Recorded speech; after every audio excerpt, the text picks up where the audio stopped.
Pemirsa, sebanyak 18 desa di Denpasar siap membentuk Koperasi Merah Putih. Rancangan pembentukannya telah diawali dengan musyawarah desa. Sekretaris Dinas Pemberdayaan Masyarakat dan Desa (DPMD) Denpasar Tresnayasa mengatakan hampir semua desa di Denpasar siap dalam pembentukan Koperasi Merah Putih. Bahkan desa telah melaksanakan musyawarah desa Musdes khusus untuk mempersiapkannya.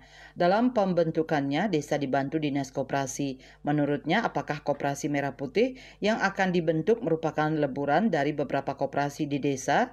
Kata Tresna tergantung kewenangan pihak desa, mengingat desa memiliki otonominya sendiri. Mengingat APBD telah dirancang sebelumnya, maka ketika ada program baru perlu didiskusikan terutama terkait penganggarannya. Menurutnya belum ada info terkait anggaran pembentukan Koperasi Merah Putih.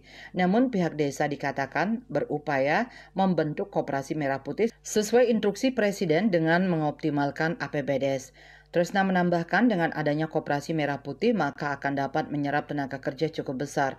Hal ini bisa menjadi solusi masalah banyaknya PHK saat ini. Sesuai tujuannya, Koperasi Merah Putih akan dapat meningkatkan taraf ekonomi masyarakat sehingga tidak ada yang menganggur. Dikatakannya Dinas Koperasi siap untuk memberikan edukasi untuk memperkuat SDM-nya.